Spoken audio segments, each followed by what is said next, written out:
তোদের দুজনকে দেখে না সত্যি আমার প্রচন্ড জেলাস ফিল হয়। You guys are such a perfect couple. তোদের দেখে না আমার মনে হয় যদি আমার এরকম একটা বয়ফ্রেন্ড থাকতো। আবার শুরু করিস না প্লিজ। যদি সত্যি আমায় কোনো ছেলে দেখতে আসতো, দেখতেই থাকতো আর আমার চোখে চোখ রেখে কথা বলতো, পেয়ে যাবি, টেনশন নিস না। Even you like my dream. তাই তো এই অবস্থা আমার। ইরিটেট কেন হচ্ছিস? ইরিটেট হব না, তুই তো পেয়ে গেছিস। I also want my romantic hero. তোদের ব্যাপারটা তো সেট হয়ে গেছে। আর প্লিজ মাকে বল এইসব গৌতম টৌতমের সঙ্গে দেখা করানোর জন্য বন্ধ করে। মল্লিকা, একটু বোঝার চেষ্টা কর। তুই তো জানিস মা এখন আপসেট বাবার ব্যাপারে। তারপরে এইসব কিছু টেনশন তো করবে, তাই না? ম্যানেজ। হ্যাঁ মল্লিকা, আমারও ভেবে খুব খারাপ লাগছে। আন্টি আবার যেন না ভাবেন যে আমি ওখানে ইচ্ছে করে বসে। কি বলছিস? মা এইসব কেন ভাববে? আর তুই কি জেনে শুনে করেছিস এসব? ফালতু কথা কেন ভাবছিস? মম তো কিছু বলবে না, কিন্তু হ্যাঁ, কাল যদি আমার কোনো বয়ফ্রেন্ড হয় আর তাকে তুই লাইন মারিস, তখন আমি কিন্তু তোকে ছাড়বো না। শাট আপ ভাই মল্লিকা। আরে আমি তো মজা করছিলাম রে। মল্লিকা প্লিজ, আমার সাথে ইয়ার্কি মেরে ওইসব বলিস না। তোর সাথে কি, আমি তো কারোর সাথে এরকম করতে পারি না। আরে ভাই মজা করছিলাম তো, কুল। আচ্ছা ঠিক আছে, সরি। ওকে, হয়ে গেছে তোদের হাগি আর কিসি। ছোটবেলা থেকে একসাথেও থাকবি আর ঝগড়াও করবি, পারিসও। দেখ ভাই, আমাদের ভালোবাসা দেখে না ঘন্টা বেজে উঠলো। এটা তোর ভালোবাসার ঘন্টা নয়। এখানে এক জ্যোতিষী আছেন, ভবিষ্যৎ বলেন আর ঘন্টা বাজান। উনিই বাজাচ্ছেন ঘন্টা। ও ভবিষ্যৎবাণী, সো ইন্টারেস্টিং। চল জিজ্ঞেস করে আসি। আমি যাচ্ছি না ওখানে। আমার ওই রাস্তার ধারে বসা জ্যোতিষীদের উপর একদম ভরসা নেই। আরে বাবা, আমি জানি তোদের ইন্টারেস্ট নেই, ভরসা নেই, but let's have some fun না। চল মজা করে আসি। আরে চল না। আরে এত না ভেবে আয় তো। আরে চল চল চল। আমি একটু দেখিয়ে নি।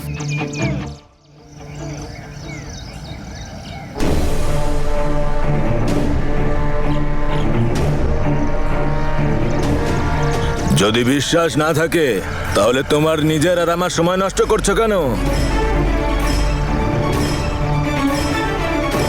না না, অবশ্যই ভরসা করি। প্লিজ ফিউচারের ব্যাপারে বলুন। তোমরা আজকালকার ছেলেমেয়েরা জ্যোতিষশাস্ত্রকে মিথ্যা মনে করো নাকি? কিন্তু এটাও একটা বিজ্ঞান, সায়েন্স।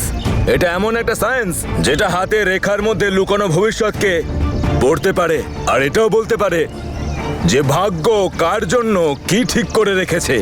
কিন্তু আমার মাম্মা বাবা তো বলতেন যে নিজেদের ভবিষ্যৎ আমরা নিজেরাই বানাই। চল না। প্লিজ দাঁড়া না, প্লিজ বাবা। এত সাসপেন্স যখন বিল্ড করেছেন তাহলে বলুন না কি লেখা আছে প্লিজ।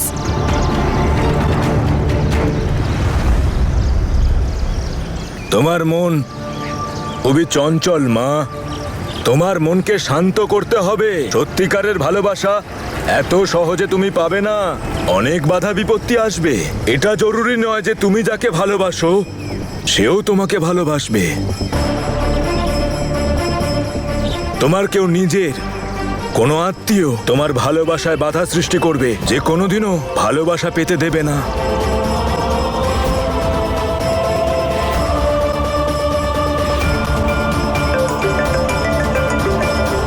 মল্লিকা চল, মায়ের ফোন আসছে, চল। এক মিনিট। থ্যাংক ইউ পুরোহিত মশাই।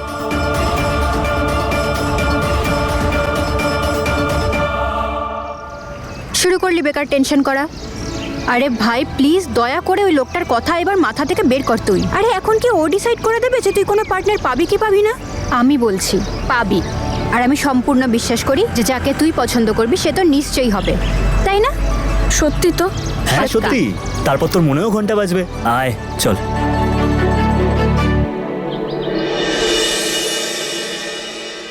আমাদের গৌতমের মল্লিকার বান্ধবী নম্রতাকে বেশি পছন্দ হয়েছে। নম্রতাকে সুখবরটা দিয়ে দিয়েছিস? কিভাবে ও তো সুযোগ কেড়ে নিল? কাম অন মম, যা হওয়ার ছিল হয়েছে। তোমার সত্যি মনে হয় যে আমি ওই ছেলেটাকে বিয়ে করব? সামান্য একটা ব্যাপার নিয়ে তুমি এভাবে কেন টেনশন করছো বলো তো? আচ্ছা, তোর কি মাথাতে কিছুই নেই? এত বড় একটা পরিবারের ছেলে তোর বান্ধবীর জন্য তোকে রিজেক্ট করলো? তোর মনে হয় এটা সামান্য বিষয়? কে জানে কোন কুক্ষণে মেয়েটা আমাদের ঘাড়ে এসে জুটেছিল। আমার দুটো ছেলে মেয়েকে নিজের হাতের মুঠোয় করে নিয়েছে। একজনের সঙ্গে তো দিন রাত এদিক ওদিক ঘুরে বেড়ায়, আর আরেকজনের তো সম্বন্ধটাই ভেঙে দিল সে। মা রিল্যাক্স। এসব কি কথা বলছো নম্রতার ব্যাপারে? আর মম তুমিই তো বলেছিলে ওকে আমার সঙ্গে থাকার জন্য। হ্যাঁ বলেছিলাম, কারণ তুই জেদ করেছিলি। তুই বলেছিলি যে নম্রতা না থাকলে তুই ছেলেটার সাথে দেখাই করবি না, সেই জন্যই আমি ওকে ডেকেছিলাম। ওকে এভাবে তো সম্বন্ধ ভাঙতে ডাকিনি। ওরও তো একটু বুদ্ধি করে কাজ করা উচিত ছিল। কি দরকার ছিল ছেলেটার এত কাছাকাছি থাকার? একটু কি দূরে থাকতে পারতো না? কি প্রয়োজন ছিল ওর এত বেশি বেশি কথা বলার? ওর সবাইকে ইমপ্রেস করা চাই। মম ওর আসলে সবার অ্যাটেনশন চাই। ও খুব বাজে মেয়ে একটা।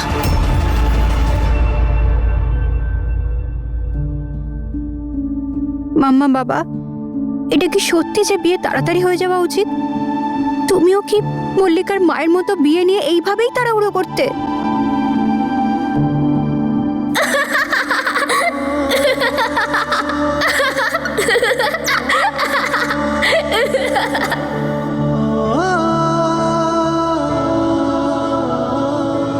নম্রতা সোনা, কি করছিস? মামা বাবা আজ আমার ডলের বিয়ে, তোমরা আমায় কখনো বিয়ের কথা বলবে না। মা একদম বলবো, কিন্তু যতক্ষণ না তুই চাইবি ততক্ষণ বলবো না। নম্রতা সোনা, কি করছিস? মামা বাবা আজ আমার ডলের বিয়ে, তোমরা আমায় কখনো বিয়ের কথা বলবে না। মা একদম বলবো, কিন্তু যতক্ষণ না তুই চাইবি ততক্ষণ বলবো না। দেখা যাবে যে তোর পড়াশোনা শেষ হওয়ার আগেই আমি যদি তোর বিয়ের ব্যাপারে কথা বলি, তোর মা তো মেরে মেরে আমাকে আলুর দম বানিয়ে দেবে। অফকোর্স, প্রফেসরের মেয়েও আগে পড়াশোনা করবে, তারপর বিয়ে করবে, রাইট? গুড। এমনিতেও আমি বিয়ে করতে চাই না, বয়সটা পচা হয় সবসময় ঝগড়া করে। আরে আরে মা, এটা তো খুব ভালো কথা, তাই না? আমি আর তোর মাও তো সবসময় ঝগড়া করতাম। আর তারপর একে অপরকে ভালোও তো বেসেছি। যখন তুই তোর মিস্টার রাইটকে পাবি না, তখন তুই রিয়েলাইজ করবি যে ঝগড়ার মধ্যেও ভালোবাসা থাকে। আর তুই বুঝতেও পারবি না কবে তোর সাথে ঝগড়া করতে করতে তোর হয়ে ঝগড়া করতে শুরু করবে সে, দেখিস। মা প্লিজ, আমি কিন্তু নম্রতার ব্যাপারে আর কোনো কথা শুনবো না। আমি জানি তুমি আপসেট আছো, কিন্তু এতে নম্রতার কি দোষ? ও তো ছেলেটার সাথে দেখাও করতে চায়নি, কি তাই তো? ওই ওকে কনভিন্স করেছে, রেডি করেছে ওকে। আর ভেবে দেখো, তুমি ওকেই ব্লেম করছো। এটা তো ভুল, তাই না মা? ওকে আমরা ছোটবেলা থেকে চিনি। তুমি ওর কত প্রশংসা করো, সবসময় এক্সাম্পল দিতে থাকো যে নম্রতার মতো হয়ে দেখা, ওর মতো হ।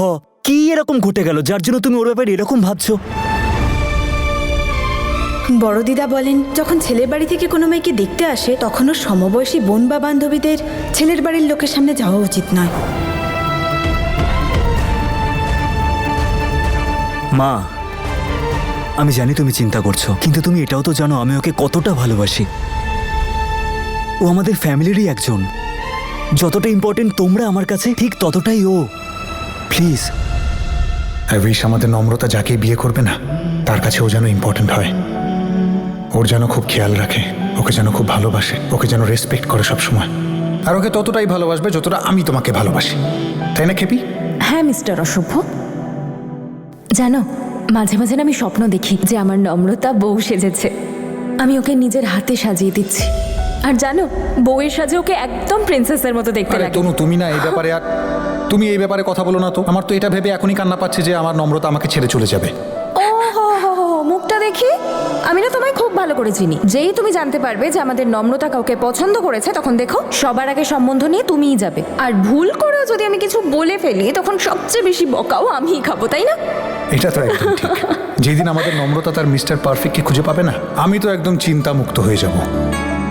শুধু ওদের আশীর্বাদ করব যাতে ওরা সবসময় আনন্দে থাকে, সুখে থাকে। হ্যাঁ বীর, আমাদের কাছে নম্রতার খুশির থেকে বেশি আর কিচ্ছু নেই। ব্যাস আমি শুধু এটুকুই চাই যে ও যেন এমন কাউকে বাছে যে ওর জন্য ঠিক। আর আমাদের আশীর্বাদ তো আছেই ওর সাথে সব সময়।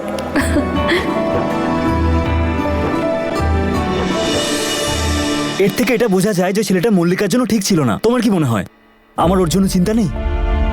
আমিও চাই ওর ভালো হোক, সেটেল হয়ে যাক, সুখে থাক। কিন্তু সবকিছু সলিউশন কি শুধুই বিয়ে? ঠিক আছে, নম্রতা কোনো ভুল করেনি, এই তো। এবার তোরা দুজনে মিলে ওর পুজো কর। কে জানে তোদের দুজনকে ও কি দিয়ে বশ করে রেখেছে। আমার একটা কথা তোরা দুজন ভালো মতো শুনে নে, একদিন ওই মেয়েটা তোদের দুজনের জীবনই বরবাদ করে ছাড়বে।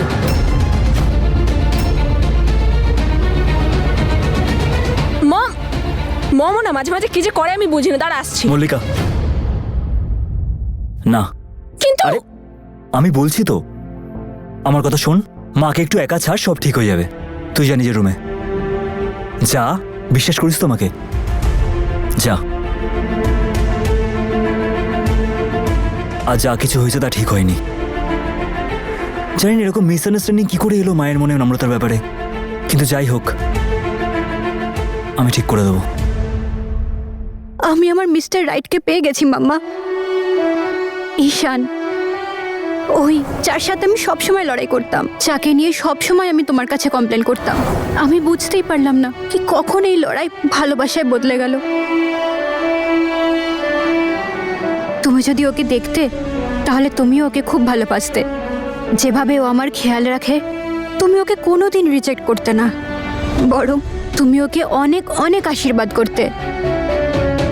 তোমার নাম্বার 1 ডটারের নাম্বার 1 লাইফ পার্টনার।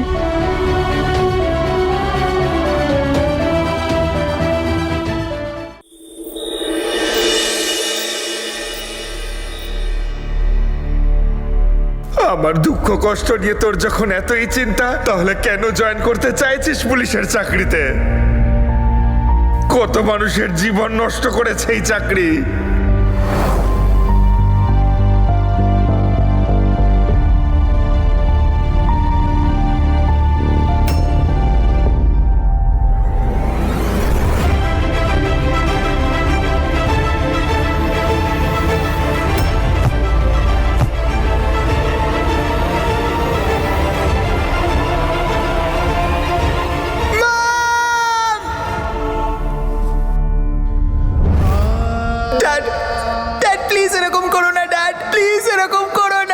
আমি বাঁচতে চাই না। ড্যাড, না না ড্যাড, প্লিজ ড্যাড, এরকম করো না।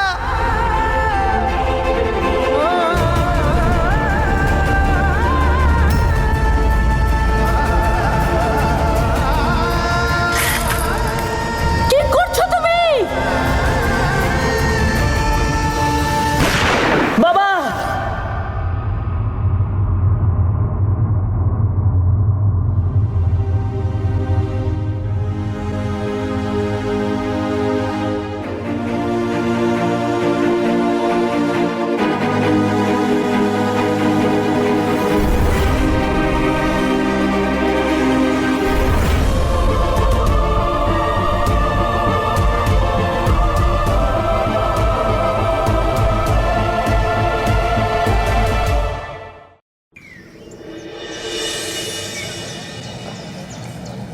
ওর তো ফোনটাও সুইচ অফ বলছে।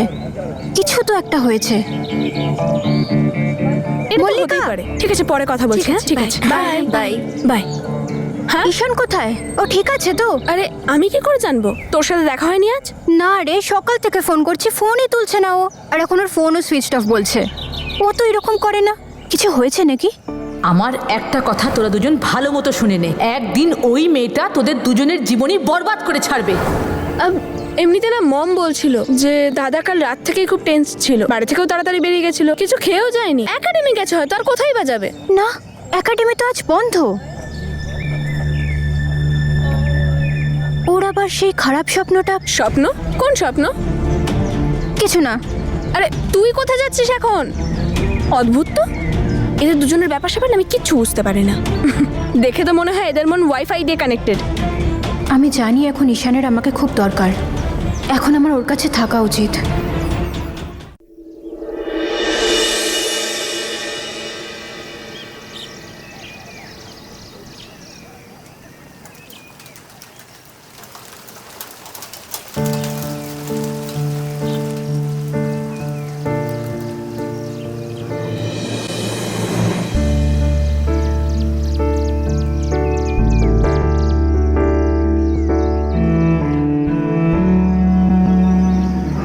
তুই কি আবার ওই দুঃস্বপ্নটা দেখেছিস?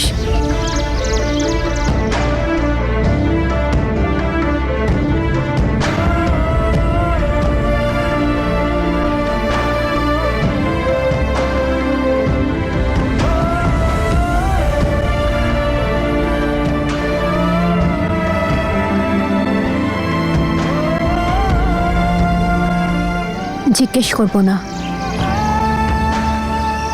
কিচ্ছু জিজ্ঞেস করবো না। কিন্তু যদি তুই চাস, আমার সাথে শেয়ার কর, এমন কি স্বপ্ন এটা যা তোকে এত ভাবায়? তুই তো বলিস আনন্দ ভাগ করে নিলে বাড়ে আর দুঃখ ভাগ করে নিলে কমে। তাই প্লিজ আমার সাথে শেয়ার কর, তাতে হয়তো মন হালকা হবে। বল আমাকে কি হয়েছে, তোর মনে যা চলছে সবটা বল।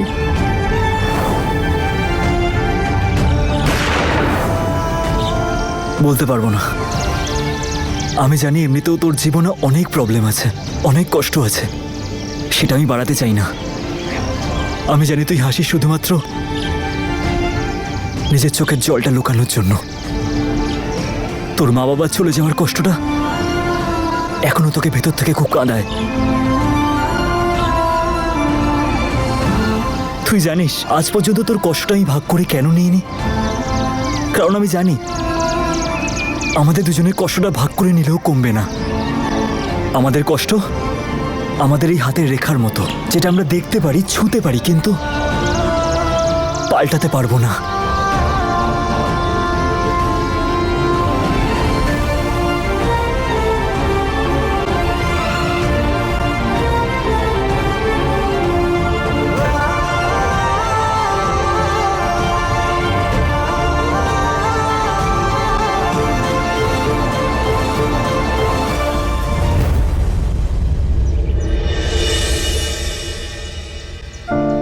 তুই জানিস এই জীবনের সব থেকে ভালো জিনিসটা কি? তোর হাসি। উপরওয়ালার অশেষ কৃপা যে তুই আমার লাইফে আছিস। তুই যখন আমার সাথে থাকিস এই দুনিয়াটা কত সুন্দর মনে হয়। আর কিছু দেখতেই পাই না, এমন মনে হয় যে যেন সব ঠিক আছে, কোনো কষ্ট নেই, কোনো দুঃখ নেই, দুনিয়ার সব সুখ আমার হয়ে গেছে। Love you.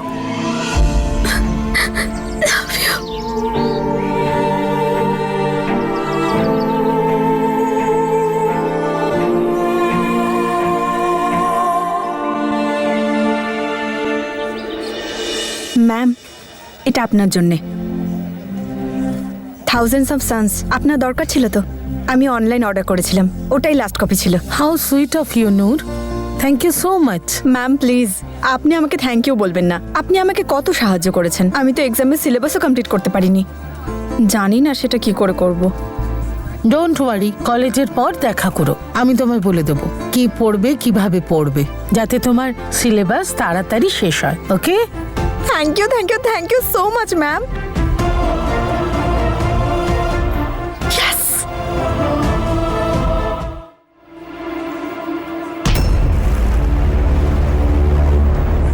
I am so sorry, I am so sorry. Noor, ওই ছেলেটাকে দেখছিস? আমাদের কলেজেই পড়ে, কি বড় লোক জানিস? তো ড্রিঙ্ক করছিস? কোথায় নিয়ে যাচ্ছ? আমি ওর দিদি, চল নূর। নূর, লিসেন, আই সোয়্যার আমি ইচ্ছে করে কিচ্ছু করিনি, ভুল করে হয়ে গেছিল। সিরিয়াসলি নূর, আমি জানতাম না বারটেন্ডার এরকম কিছু একটা করছিল। কেন তোমার যাওয়ার পর আমি ও 2-3টে মেয়ের সঙ্গে এরকমই কাজ করেছে। আই এম সরি নূর, আমি এরকম ছেলে নই নূর যে এত সুইট মেয়েকে মিথ্যে বলে আমি ড্রিম করাবো। সরি তো আমারই তোমাকে বলা উচিত। আমার বোন তোমাকে, অ্যাকচুয়ালি আমার বোন না আমাকে নিয়ে বড্ড ওভার প্রোটেক্টিভ। আমার জন্য সবার সাথে ঝগড়া করে। I can really understand. ওর জায়গায় অন্য কেউ হলেও একই কাজ করতো। I am so sorry.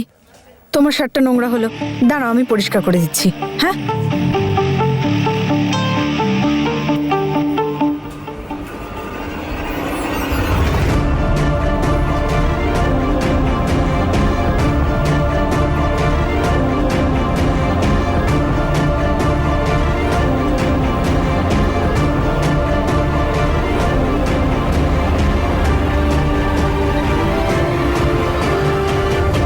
এটা তো পরিষ্কারই হচ্ছে না, মনে হচ্ছে তোমার টি শার্টটা গেল। কোনো ব্যাপার না, আই উইল ম্যানেজ। আচ্ছা আমি চললাম, বাই বাই।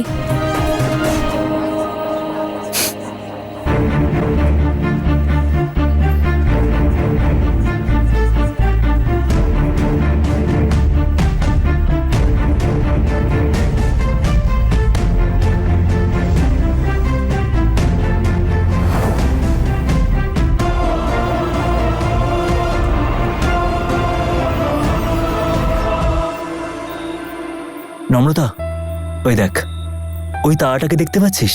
কতদিন বাদে দেখলাম। এই যে এই তারাটাকে ডগ স্টারও বলে। আকাশের সব থেকে উজ্জ্বল তারা এটা। কি দারুণ দেখায় না? তুই তারাদের ব্যাপারে এত কিছু কি করে জানিস?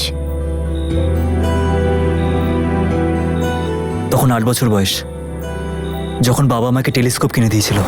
বলল, বাবু অনেক তারা দেখো, আর বড় হয়ে তুমিও না এই তারার মতো উজ্জ্বল হয়েও। কখনো কখনো মায়ের সাথেও ঝগড়া লেগে যেত। আমরা দুজনে চুপচাপ বাড়ি থেকে বেরিয়ে ঘন্টার পর ঘন্টা বসে শুধু এই উজ্জ্বল তারাগুলোকে দেখতাম। ওই টাইমে বাবা অনেক আনন্দে ছিল, রাগ দেখাতো না, এত চিন্তিতও থাকতো না। আর তারপর আচমকা সবকিছু বদলে গেল।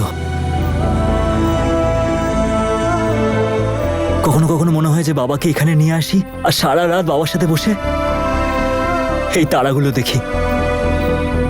আর ওনার যত কষ্ট সব দূর করে দিই।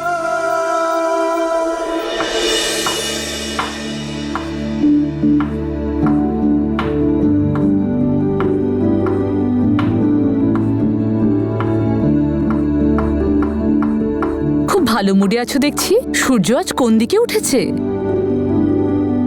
তুমি সব সময় বলতে না, চলো আজ আমি সবার জন্য বিরিয়ানি বানাবো। তারপর আর বলো না যে আমি তোমাদের সবার কথা ভাবি না। কোনোদিন বলবো না, শুধু তুমি এরকমই থেকো। তোমায় এভাবে দেখার জন্য আমরা আকুল হয়েছিলাম। জানি।